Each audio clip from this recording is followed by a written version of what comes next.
میرے پاکستانیوں، کل ڈاکٹر یاسمین جو کور کمانڈر کے اوپر حملہ ہوا تھا، جو گھر جلایا گیا تھا، اس کیس میں بری ہو گئی ہیں۔ عدالت نے ان کو بے قصور قرار دے دیا گیا ہے۔ اب ڈاکٹر یاسمین ہماری سینٹرل پنجاب کی پریزیڈنٹ ہیں۔ سینٹرل پنجاب کی پریزیڈنٹ جب بری ہو جاتی ہیں تو اس کا مطلب کہ یہ پارٹی پالیسی نہیں تھی، یہ جو جلائے گئے ہیں، وہ جو گھر جلایا گیا اور جدھر بھی 3-4 جگہ اور جو جگہیں جلائی گئی ہیں، یہ پارٹی پالیسی نہیں تھی، کیونکہ ڈاکٹر یاسمین تو پریزیڈنٹ ہوتے ہوئے انہوں نے پارٹی پالیسی بتانی تھی نا کیا ہے۔ تو جب وہ بری ہو گئی اور وہ ان کی ویڈیو چل رہی ہے، یوٹیوب پہ چلے جائیں، وہ بار بار کہہ رہی ہیں کہ آپ نے اندر نہیں جانا، لاؤڈ سپیکر پہ کہہ رہی ہیں اندر نہیں جانا۔ تو اس سے اب آگے سوالات اٹھ جاتے ہیں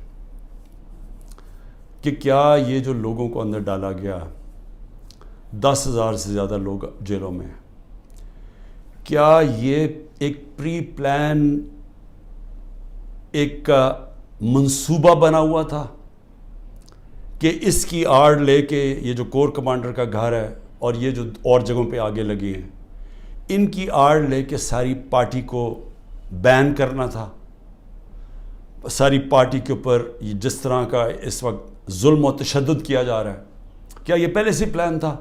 اب تو یہ سامنے آ رہا ہے، یہ تو اب واضح ہو گیا ہے کہ اس کا مطلب کہ جو بھی کوئی کر رہا تھا وہ پارٹی پالیسی نہیں تھی، نہیں تو ڈاکٹر یاسمین بری نہ ہوتی۔ اور میرا 27 سال کی پولیٹکس میں چیلنج کرتا ہوں کہ کہیں بھی آپ جا کے مجھے یہ بتا دیں کہ میں نے کہا ہو کہ قانون سے باہر جانا ہے۔ پرامن احتجاج، دھرنا کرنا، لانگ مارچ کرنا، جب تک وہ پرامن رہے، یہ ہمارا حق ہے، یہ میرا آئین، میری کانسٹیٹیوشن مجھے یہ حق دیتی ہے اور یہ سب کو پاکستانیوں کو دیتی ہے۔ 3 لانگ مارچز ہمارے خلاف کی گئی، 3۔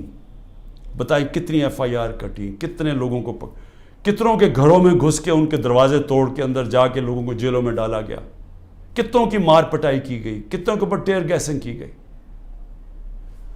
اور مجھے یہ بتائیں کہ اب جو ہمارے لوگوں کو اندر ڈالا ہوا ہے، کیا کوئی اس کے اوپر انڈیپینڈنٹ انکوائری ہوگی یا نہیں ہوگی؟ دیکھیں یہ ہو ہی نہیں سکتا، یہ دنیا کا قانون نہیں ہے کہ آپ ہی جج کریں، آپ ہی فیصلہ کریں سزا اور آپ سزا دے دیں، جج، جیوری، ایکسیکیوشنر۔ یہ تو دنیا میں کہیں بھی نہیں ہوتا۔ ہمیشہ جب کوئی انسیڈنٹ ہوتا ہے انڈیپینڈنٹ انکوائری ہوتی ہے۔ اور میں بار بار، میں جب سے جیل سے نکلا ہوں، میں نے چیف جسٹس کے سامنے مذمت کی اور میں نے تب بھی کہا کہ یہ ہماری کبھی پالیسی نہیں رہی۔ جو پارٹی الیکشن چاہ رہی ہے وہ انتشار نہیں چاہتی، کیونکہ انتشار تو وہ چاہ رہے ہیں جو الیکشن سے بھاگ رہے ہیں، اور یہ جو بھاگ رہے تھے الیکشن سے، یہ ساروں کی مل کے سازش تھی۔ دیکھیں اب پیچھے جائے نا، میں بیل پہ تھا، میں ہائی کورٹ کے اندر بیٹھا ہوا ہوں، مجھے کوئی میرے پر چارج بھی نہیں تھا۔ اسلام آباد جانے سے پہلے میں نے یہ کہا کہ اگر کوئی وارنٹ نکلی تو میرے سامنے رکھے، میں چپ کر کے ایکسیپٹ کر کے آپ مجھے جیل میں لے جائیں۔ یہ میں کہہ کے نکلا تھا۔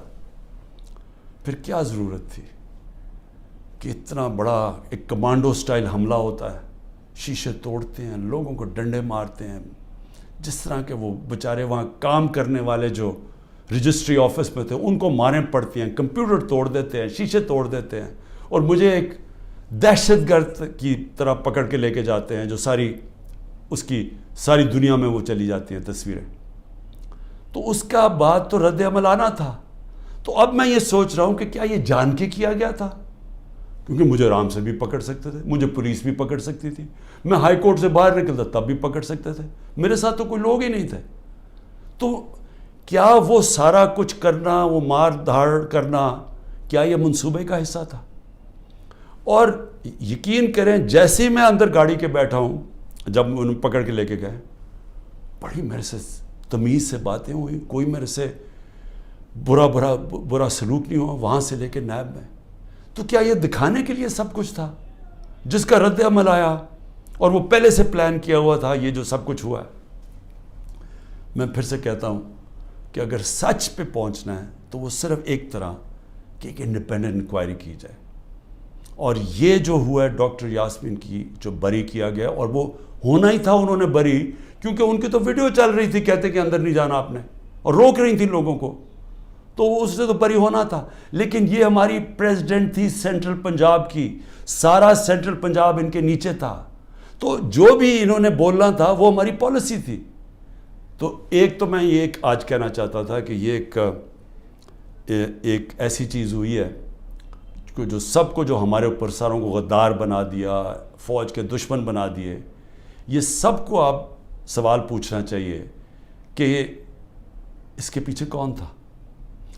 دوسری چیز, میں اپنے کارکنوں کی اب بات کرنا چاہتا ہوں, کیونکہ میرے پاس اب جو نکل کے آئے ہیں کارکن, ابھی میں باہر, میرے ایک کارکن جس کو 17 دن جیل میں رکھا ہے وہ واپس آیا, سارے ایک ہی کہانی سنا رہے ہیں. اتنے زیادہ لوگ ہیں, جیل چھوٹا ہے, سب کو وہاں بند کیا ہوا ہے, یعنی وہ جیل میں گنجائش ہی نہیں ہے جو جیلوں میں جتنے زیادہ لوگوں کو انہوں نے بند کیا ہوا ہے. کس حالات میں وہ رہ رہے ہیں, کس طرح گندگی ہے وہاں, کھانا ان کو دیا نہیں جاتا, 2 دن کہتا ہم نے روزے رکھے ہیں, کھانا ہی نہیں تھا.